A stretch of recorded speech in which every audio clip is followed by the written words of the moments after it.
Blokes chewing the fat. Listen. I've been hearing a lot lately about men don't talk, but in my experience, men do talk, just people aren't listening. So it's going to be me and a group of blokes discussing our struggles and victories through life. Warning, there may be some bad language, so apologies to all the mums, especially my own. Let's get going. Listen. Having it's the Black Country Blokes chewing the fat with me, Kev Dillon, Lee Cadman, Craig Pinches, and our special guest today is an up-and-coming star, yet another GB boxer, Niall Farrell, who's always boxed from his dad's club, Paddy Farrell's club, Second City, which is in Birmingham. So, first of all, Niall, thank you for coming on. No problem. Thank you for inviting me. It's an honour to be invited on. Now, you've had countless AVA championships. You won a silver medal in the European Games. And then shortly after, you've had this injury breaking your hand. So could you tell people about it, please? Yeah. 2017, I had a good year. Boxed in the Europeans, won a silver, boxed in the Worlds, got ranked 10th in the world. Look, it was all good. But I've had this reoccurring hand problem. But I never knew what it was. Look, as any boxer, you have sore hands, your body's sore 24/7. Do you know what I mean? So I just got on with it. Probably shouldn't have. But I carried on boxing. It kept getting worse and worse. Like the physio's done everything they could. I was having scans after scans. Nothing was coming up, and I was thinking, oh, what's happening? But at the time, I was that busy with the boxing and boxing constantly. I didn't have a chance to sit down and think maybe I should rest it, or do you know what I mean? So I was constantly fighting. Then I boxed in Turkey in Ahmet Comet, and I had 4 fights in 4 days, and I won all of them. Come out on top of the podium was unreal. But then as the days was going on, and I was fighting, I was struggling more and more to clench my hand. I couldn't do anything with my hand. I couldn't warm up on the pads or nothing. And I won. I was buzzing. Got home, and then I went to see a hand surgeon who I'd seen before, and he said, nothing's coming up on the scans. We don't know what to do. So then it come with the last option they told me when I first got it looked at was, we'll have to have an operation, but you don't want any time out, especially when you're doing all right. Do you know what I mean? You're on good form. Everything was going good. So worst come to worst, and they said, we're going to have an operation. We're going to put you in, get you sorted. And that's that. And at the time, I thought, okay, it's not the best of situations. We'll do what we can. We'll get through it and we'll come out better. I'm a positive person myself, and I got a good family around me and a good team, GB and that, and they all supported. Do you know what I mean? So I had the operation, all went well. The surgeon said, "Yep, you're back on track. We'll monitor you, you'll come up. We'll keep going as they do." So back up GB, done loads of strength training. I thought, perfect. I'm mainly known just to box, and I'll box people's heads off, but now I can work on other things, my strength. I can work on other things, another strings to my bow. So doing loads of strength, lifting the best PBs, lifting 180 deadlift, stuff like that, like proper strength. And I was thinking, like, this is a blessing. This is a blessing in disguise. So then I started sparring. Well, say that again, sorry. So you've turned this curse into a blessing, isn't it? This is what so many people don't. They fixate on the bad thing. Because how many of us do we know someone down the pub and it's, I could have played for the Wolves and I twisted my ankle and go, well, what did you do about it? Well, I give up. I give up when it got too hard. Well, that's it, isn't it? Like, so then obviously I'd done all this strength and got so much stronger. And then I started sparring again. I thought, all right, and I'm back. I'm sparring. I was buzzing. Like you miss getting punched in the face, and as mad as that sounds, So then I started sparring again, and just something didn't feel right, and I couldn't put my finger on it. I was punching with it; it was still a bit sore, but I thought it's going to be like that. That's the way it is. It'll get better. So 10 months down the line, and I sat down with the coaches and my dad and that, and I said to him, it's not feeling any better. And then I had a scan on it, and nothing was coming on the scans, and I had the heartbreaking news that they was going to have to operate again. And I was like, I didn't know what to do. I thought this might be my boxing career over and done with before it's even started. Do you know what I mean? And my dad was upset. I was upset, and he put a downer on everything. And I thought, look, this is going to go two ways. It's either going to make me or break me, because I thought this might be my boxing career done. Like, I might not be able to box ever again. So then, me being myself, I'm quite a positive person, and it took a lot. It took a lot, and thankfully, I've got a good family behind me that have pushed me and they've supported me, and GB have supported me massive. And now looking back, like, it's getting there now. I'm literally just at the end. Once this is all finished, all with COVID-19, I'll be back sparring and looking to get a fight date. And it's probably the hardest time I've ever had in my life, because it's a time where everything's unknown. I might not be able to fight again. Anything could happen, and it's challenged me, but at the same time, I think it's molded me into the person I am today. And that's the main thing about it. It's really like changed me as a person for the better, to be honest. But that's what adversity does. People, like a flower. The only way a flower can grow, yeah, we need the sun, but we also need the rain. We need that hard times. We need the sun. We need the glory. We need the success. But we need to know how we deal with it when our backs are against the wall, and that's what you're proving now. And that's why I wanted to get you on. But we were talking about, like, in 2 years' time, the Commonwealth Games in your own town. How good's that going to be? Everything happens for a reason. I'm a firm believer of that, and I think by the time, like, Commonwealth Games is going to be massive. Like, me being a Birmingham lad, it'll be like a home show. The amount of people I'm going to get there is going to be crazy, and it's just great. It's great to know, like, even though I've had the hard times, that when I do get back fighting and that, it's just going to make it that much sweeter when I get my hand raised. Because this whole time I've been injured, I've trained, I haven't stopped, waiting for a break. Do you know what I mean? Waiting for it to get better, and that's what it's all about. Look, I'm waiting on it, and when it comes, it's going to be, once I'm back, I'll be back better than ever, and with loads of things to look forward to: Europeans, World, Commonwealth Games. 2 years later, Paris Olympics. You've got loads to look forward to. So I think that's the best thing about it. You've got to look further on than what's happening now, because if you see what's happening now, you could start thinking. With your boxing career, sorry to interrupt you. You know, with your boxing career, was it always your dad who took you in to the ring? Yeah, I've had 101 fights at this moment in time. I've lost 16, and like, obviously most of them, I think I've had about 30, 40 fights, probably 30 fights for GB, around that. But obviously all of them was with my dad. Took me into the ring, and like, he's the man behind me. He's pushed me to who I am today, like, more than anything. Obviously, when I was younger, he's kept me in the gym. Not even like forcefully. He said, if you want to be a boxer, be a boxer. If you want to be a footballer, be a footballer. And he's supported me no matter what. Do you know what I mean? And that's what I'm thankful for, because not everyone's as lucky as me. Do you know what I mean? My dad being my coach. It's you know what that reminds me of?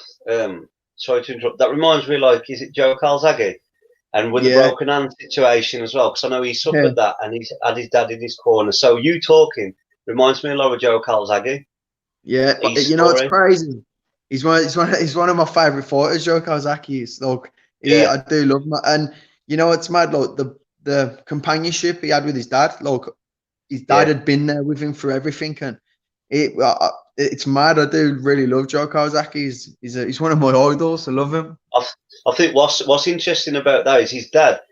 He knew nothing about boxing. He was a musician. I know. And like that's just mad. And he stuck with him. And he's undefeated. Was he? Was he undefeated? Yeah, he's undefeated. Beat some brilliant names. But it's crazy. It's crazy. That is crazy.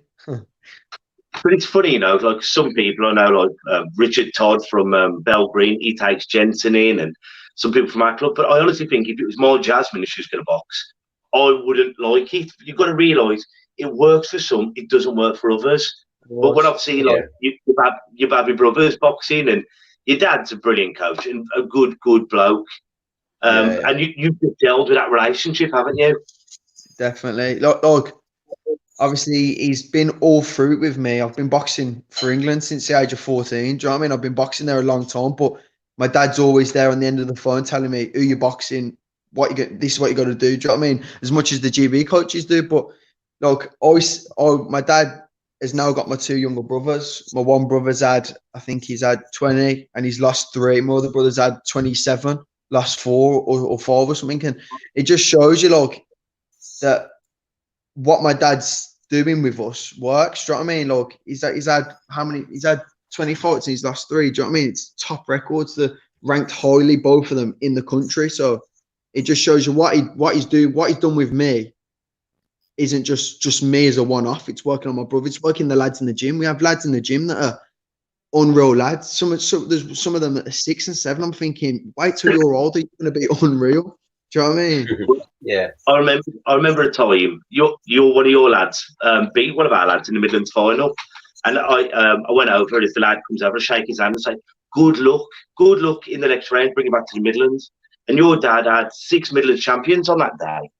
And Yeah. I sent him a message saying, good on you, Pad, bring him back to the Midlands. And he sent me a private message saying, you're one of the only people from another club that said congratulations. But my theory is, in the Midlands, we should be pushing each other forwards instead of pulling each other back. And if I know you're better than one of my lads, I said, no, do you mind coming down and sparring with Osama?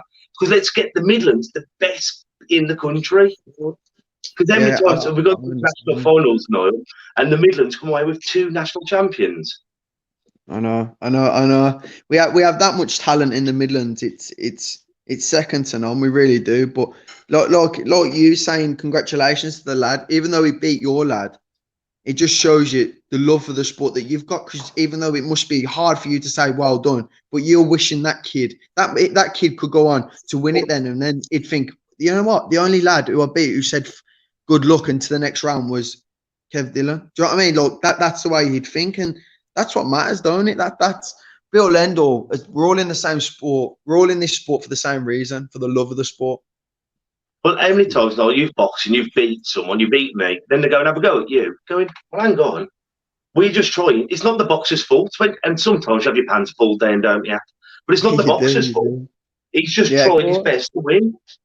That's it. Like there's times where you think I've definitely won that, and you're fuming, and you blame the kid that you're fighting because you think it's your fault, but then it's not his fault.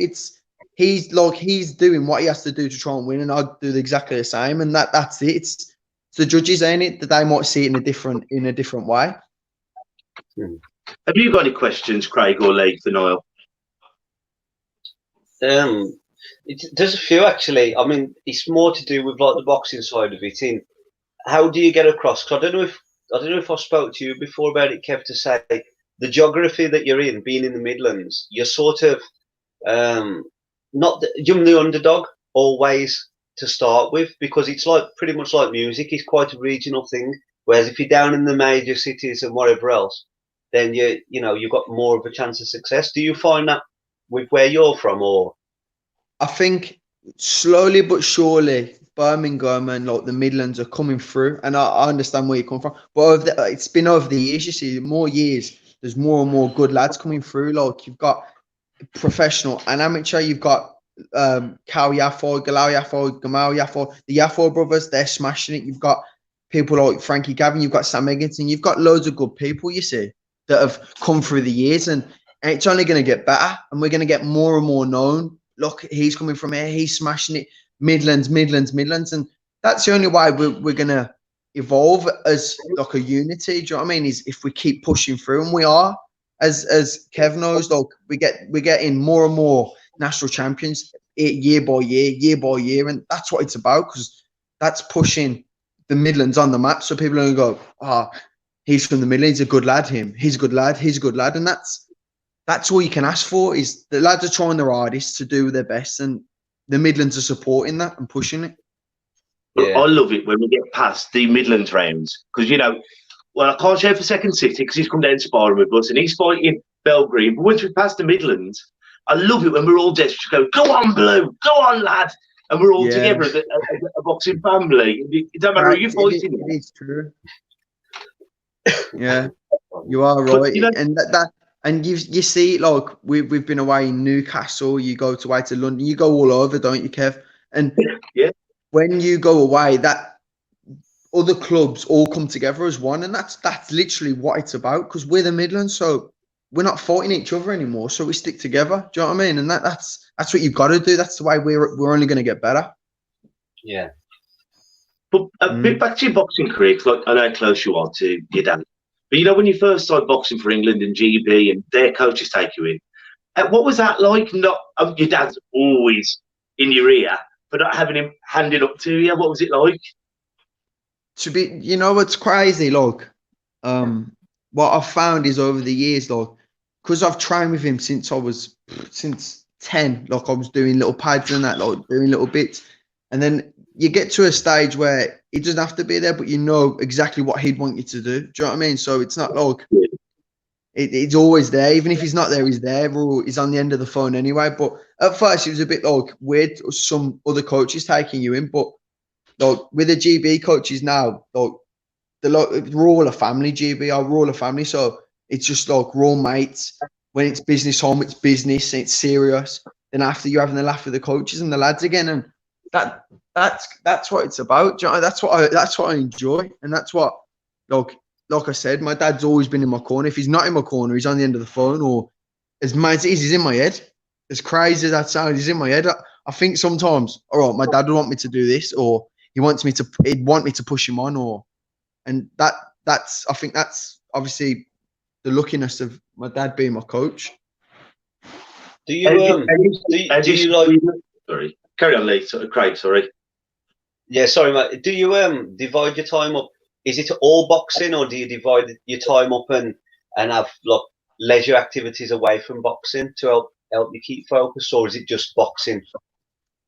Me personally, it's like I treat the boxing as my job. So I get up in the morning, like with everything that's going on now, I get up in the morning, I go for a run.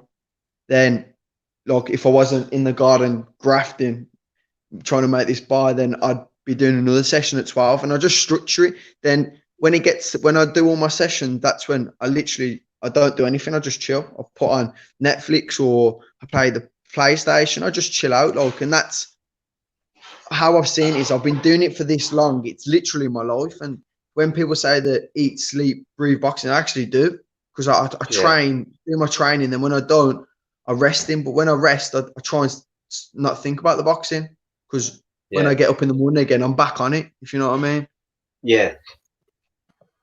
I think this kind of shows the importance of having that structure in your life, doesn't it? Because if you're doing the same things day in, day out, it helps you evolve, it helps you keep going, and it keeps your mind focused on what you're doing, especially if you're doing that through injury. Because no doubt in those nearly 3 years now, it'd have been quite easily just to sit on the couch and take that break. And then worry about the boxing once your hand's healed. But the problem with doing that is you're then behind on where you should have been. Whereas at this point, you're probably okay. You might not be able to box, but you're still at the same level. Definitely, yeah, definitely. That's what I've seen. I've seen it like with my injury. I've had to, for me to be the best person I can be once I'm out of it, I've had to switch my mind to I'm doing it for a reason. I'm switching on. And me training, it's helped my mindset more than anything. It's made me like not just do the same thing. Like if sometimes you get stuck in a rut, so you training and like little bits of activities and that it just switches your whole day up and puts you in a better mood. I find. Yeah, definitely.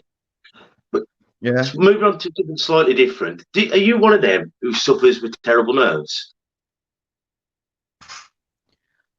I'll tell you straight. I am bad with my nerves. Not what happens is it's mad. Last time I boxed was a long time ago. Obviously, it was in Turkey, and I boxed the first fight before I went into the ring.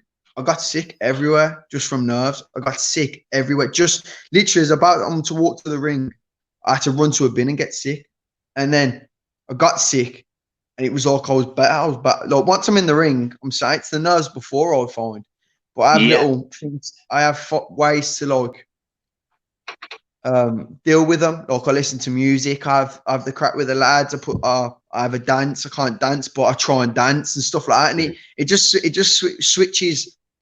I box more best when I'm relaxed. When I'm pent up and angry, it doesn't work for me. And everyone's different. But that's how I find like dealing with my nerves. I chill out before the fight. When I get to the venue, I get straight in my kit. I think it's just I try and do the same routine, if you know what I mean. And then if I can't do that routine, then I don't panic. And then I just do what I can to just chill out and relax and just but then when I'm getting ready to go in the ring, that's when I'm at my nervous. That's when I'm at really nervous. I'm thinking, okay, then you start asking yourself questions. I've trained hard for this. I've done what I needed to do. I've done the extra runs. I've done this. And that's what I do to deal with it. That's how I deal with the nerves. Because that's what I want to get you on. This GB boxer who's won this, won that. And I want the kids in my gym and in your dad's gym and all the kids who are listening to this around the country, really, I'm not the only one who's feeling like this. So I think that's the killer. When you think, well, am I a coward because I'm frightened? Then you look around and everyone's feeling it, but they might be showing it differently. So I think more we can talk about getting these superstars and up-and-coming superstars to go, oh, no, mate, you ain't alone. I feel just like that, if not worse than you. But as soon as I get in there, I'm all right because that's what I've trained for. That's the fun bit. Yeah. Look, I've had 101 fights and I'm still nervous. So, like, all the lads around the country and all the lads watching this from your gym, my gym, you get nerves. Nerves are good. Don't look at them as a bad thing. I find when I'm nervous, if I wasn't nervous, I'd be thinking, why am I nervous? Do you know what I mean? So I perform better when I'm nervous because I think when I'm nervous, I'm thinking, all right, I'm nervous. I'm boxing today. But then, like you said, you train your heart out. Like lads from my gym, and I know for a fact lads from your gym, we train as much as we can to be at the best of our ability. So when we get in there, that's the easy part. Fighting's the easy part. As mad as it sounds, getting punched in the face is the easy part.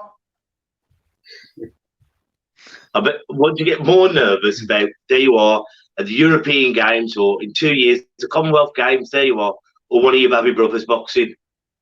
Oh, my brothers, all day long, all day long. Nothing will ever make me as nervous as watching my brothers box. My heart hurts.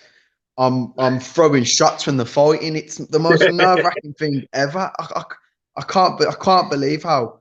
Like my mum used to say when she used to watch me when I was younger, one day you'll feel it. And then when my brother's boxing out, I know how good they are. That's the worst thing. I know how good they are, but I still get nervous. I think they're trying so hard. I just want them to win. Do you know what I mean? But like it's one of the most nerve-wracking thing ever. I can't even put into words how nerve-wracking it is. And I'll try. When you have your baby of your own, that's when it'll be really bad. That'll be even worse. I can't even imagine what I'll be like. I'll be fainting. You'll be at the bar with me. Yeah, my career will be over. I'll be all done in the box and have a drink while me lads trying to box, and I'll be smashed by the time me boxes. Well, I got credit to your dad and people there because it's your baby, and he's sending them in there. And once they're in there, I mean, we've always got the towel, but you know, your heart's racing when you're in there. When you sat there watching your baby throwing shots, and I don't think I could do it. I don't think I could. It's bad. I get that nervous for them too. It's crazy because I see how hard they train. Like I live with them. Do you know what I mean? I see how hard they train. I see how much they push yourself in the gym, and then even though I know how good they are, I still get nervous either way. My chest is killing. And then I try not to show them I'm nervous because I don't want to make them any more nervous. More nervous about the judges. I had a feeling you'd pop up.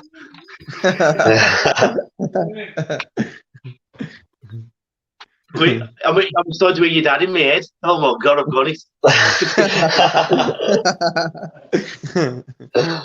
But it's great, you know, because you meet so many wonderful, considering people who don't box and never been in a boxing gym. They see these people, they go in there knocking barrels of snot out of each other. But they don't see the love in the clubs. You know, these people who've got not the best home lives, or they're not accepted because they've got a criminal past, or they can come in and be truly loved. And it's great when you see when we're out there and we see other coaches like your dad and these other wonderful people, and you start exchanging stories. And it's one of those games that you haven't got to have a lot of money to do it. But the family and the love we can have for going into a boxing gym is remarkable. Definitely, definitely. I believe, I think you hit the nail on the head saying like some of the kids coming in, like them coming away from their home is a way to get away and to get and to be in the gym. That's the best place they can be. I've seen lad after lad, talented lads, like they'll come to the gym for a bit and I think, wow, they're on road. They won't see them again. They'll be out with the mates on the streets and that, like causing trouble. Do you know what I mean? So gyms are a blessing. And I honestly believe boxing should be took into every school because the things it teaches you about life, like even the little things, like you coach discipline. You don't actually coach back. You wouldn't even think of it. Do you know what I mean? And that's like your teachers. And if you could tell, look, my dad's very tough in the gym. He's very tough. He says it like it is. He's fair but tough. But if he was in a school and lads weren't listening to him, and then they come to the gym, it'd be a different story. Do you know what I mean? Yeah. But I think gyms are honestly a blessing, and I see it firsthand with my dad and how much time and effort and love and pain it brings. Like as much as like you have highs and lows in the boxing, and I've seen my dad when he's at his best, when he's got lads after lads performing. Then I've seen when like you said, he had his pants pulled down from judges, and it breaks. Like that's why so many coaches come into the coaching game, and they'll stay for a bit and then they'll leave because it's so hard. It is so hard, and I take my hat off to any coach out there in the whole country, in the world, because it's a hard game to get into. It really is. Because I know, like your dad, like sometimes when we've been there in the same championship, and you know your lads won, and for whatever reason, politics or incompetence or whatever it is, and we haven't got the nod. And I've come back so many times to my wife and gone, I don't know why I'm doing it to myself. I'm not seeing you. I'm not seeing me badly. My lad's just won and he hasn't won. And you think, why am I in the game when nothing changes? But we stay in the game for those lives that we are trying to save. Yeah, because the amount of lives you've saved and you've changed. It might not even be massively. It might be like you've given them more confidence, or they've come into the gym with a bit of weight on them, and you've got the weight off them, and that's made their mindset so much better because now they're more confident in themselves. And then it could be the littlest things. It could be that they're getting bullied and they've come to the gym and now they know how to look after themselves. They might be as little as that, and now if they say something, they'll get in the shape. They're not even throw a punch. They'll get in the shape, and the kids will think, "Well, I'm not messing with him anymore." From as little as that, and that's why gyms are so precious to our country. I believe it's a sense of belonging as well, isn't it? Like I mean, how many times I've come down to yours, Kevin? You see just a multitude of different backgrounds of people, and as soon as they walk in the gym, there's no frowns, there's no animosities. It's literally all love and respect. However they act outside the gym with each other, it's not portrayed in the gym, because everything, all your animosities, all your prejudice, everything is left at that door, and there's an element of respect, and it's just a neutral ground. And I think it is, as you say, it should be brought into the schools, but unfortunately all the red tape that's around, you can't even say, certain words, or you can't even do this, that, and the other. So taking a contact sport into the schools, it's probably not going to happen anytime soon, is it? Fully, as part of the curriculum. Yeah. But when you touched on then, Craig, it is right. Like you walk into a gym, any gym, especially around here, and you'll have a West Indian lad, a Muslim lad, a Sikh lad, a Romani traveller, an Irish traveller, and all these people that apparently don't get along are brothers, and they don't care about anything else apart from I'm a lion. I don't care if you get to Crestwood or Hollyhall or whatever school it is. When I'm here or when I'm out, when I'm wearing my vest or my hoodie, I'm a lion, and that's what family is. The Dylans is a very small family, but I've got such an extensive family of all my team members who have been, never, if they've boxed or if they've turned up, once a lion, always a lion. And I know your club's like that, isn't it? Definitely. Like you said, it is like a second family, and that what more can you want? You're training with lads that are your best pals. Like you get that many friends in the boxing game.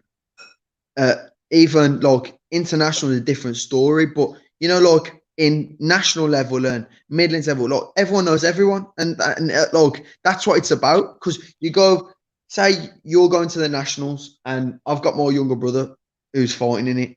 We bring a team with us because we're all a family. We all represent Kingston Secondary, like you said, the Lions, and that's once, like you said, once you're a Lion, you're always, and that's the same with our club. But I always see lads now who don't box for us anymore, or they come for a bit and they train really hard and they've earned more respect than my dad's respect. And I see them, I say, all right, how are you? Look, and they come up to me because we know that they know what we go through to be a boxer. Do you know what I mean? And and it shows because the respect's there, boom, straight away. And that's it. Respect. That's the big thing about it. And I think that's what the world's lacking at the moment. Respect, like your respect for your teachers, the respect for the NHS, the respect for the coppers, respect for your family. And I think that's something that's been overlooked a lot. And in the clubs, you say, like, I remember when I was training them, my dad gives one the almighty rollicking, and this big skinhead Hell's Angel would go, sorry, Bob. He's got his respect, but he's got the respect, but he's got the love. You're only shouting at me to make me better. Because if I walked in today and said, Bob, my mum's died, it'd be, come over here, son, let's have a good chat. Or I've lost my job, Bob, come on, let's go and have a chat. And that's the love. I think, Kev, like we your dad, you know, I was sitting firsthand when I used to train when I was younger, must have been about 14, and he's the only man that's really ever shouted at you or at somebody and you've loved him for it.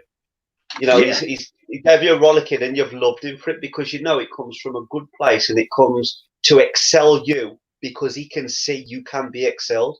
You've not reached your full potential, and you've got to admire a man like that can give you a rollicking and you want to hug him for it. Well, Paddy's very much like that, your dad, isn't he? He's a character. He is. And that's like I always see my dad's a very fiery person, but like he's fiery, but he means out the truth of the bottom of his heart, because he's doing it, like you said, he's doing everything to make you better. So you just listen to it and you respect it because you go, whatever he said, all right, and I'll do it. All right, and I'll do it. And Kev, your dad's exactly the same, up GB, and he makes me laugh. He reminds me of my dad. Do you know what I mean? It's crazy. I love you. I love Bob. He makes me laugh. And then say if you're doing something wrong, he'll go, not many times. He's never shouted at me because he doesn't need to. He goes, no, you need to do this, or you need to do this, and tells me, and I go, all right, and I'll do that. And I'll do that, and then he'll come again 10 minutes later and go, well, I'll do this now. And I go, all right, and sound, I'll do that. And because he wants what's best for me. And that, what wouldn't you listen to someone who wants what's best for you? Exactly. Yeah. I don't, bang on, I can't add anything to that. But while we're here, because we're going to finish in a little bit, but on about the boxing family, and this is nationwide, but I heard the other day that a coach from Pinewood, what's his name? What's the name again, Lee? Les Stevens. Les Stevens, sorry, my mind just went random. Les Stevens from the Pinewood Boxing Club, which is down south, has tragically lost his life to the coronavirus. So from the Lions and Second City and all the clubs around there, big condolences, because he was a good. What did he accomplish, Lee? Commonwealth. I can't remember now, mate, to be honest. A Commonwealth champion. I'm sure he's Commonwealth Games bronze, I think, or something like that. That's it, yeah. Something like that. And he achieved so many with his boxers, because every championship you go to, which at the national levels, Pinewood's there. So definitely. From the bottom of my heart, I send my love to everyone from the club and to your family. So Niall, what we normally do, mate, have you got any sayings or something that have kept you, when you're in that dark room, or when your hand's gone, has there been any sayings or quotes that you can think of that have pulled you back from that place? Me, I find that I've always said, I've got two, I'll give you one of them. I've always said persistence is key. So that could be in anything. That could be going for a job and you won't get it, and you won't get it, and you won't get it. Then a year down the line, you get it. And it's just the persistence. If you keep trying and never stop trying until you get it. It's like with goals. You set yourself goals And I find you could do me as a boxer, I could be trying my hardest for 4 years, and then on the 5th year it could happen, and then that's all that matters. It happened. So that's what I find. Persistence is the key. And my second one is everything happens for a reason. So no matter what place you're in at this moment in time, it's going to get better because there's a plan. There's a plan. So you might be in your darkest hour, but get through it because it's going to get better because everything happens for a reason. This is setting you up for something. It's opening doors. It's creating new opportunities for you. And that's how I've got through to what I've got through with my hand. And that's why, Niall, that's why you're going to get it, mate. And we'll be there, all us yams and brummies, will be there supporting you at the Commonwealth Games. Unreal. But once again, thank you ever so much for coming on, bro. Give me love to the family. Will do. Gang, that's us done for a week now, gang. So, we're here on Thursday with Nikki Cadman, which is Lee Cadman's wife. When we first started, we did an episode, Two Sides of the Same Coin, where I was talking about having a disability. And all my life, being blind, being visually impaired, but I struggled with this. And I never thought how it would have been on my parents. And it wasn't until I was a dad, when I had Jasmine, that I thought how it affected my parents. So Lee Cadman, as you know, has got a disabled daughter. So we were talking about that, saying how hard I struggled, but how hard he struggles. So we're going to have his wife coming on Thursday, live at 6 o'clock. And it's going to be her story of how it affects mums to have a poorly daughter. So please tune in, same time on Thursday. So until next week, gang, take care of yourselves and each other. Ta-ra a bit. Right. Listen. And that's a wrap for another show. But if there are any comments or messages that you would like us to read out for our next podcast, please be in touch. There are also lots of different organisations at the bottom of this page, and hopefully they can help you or someone you care about. Please share this to spread the word. Until we talk next time, ta-ra a bit.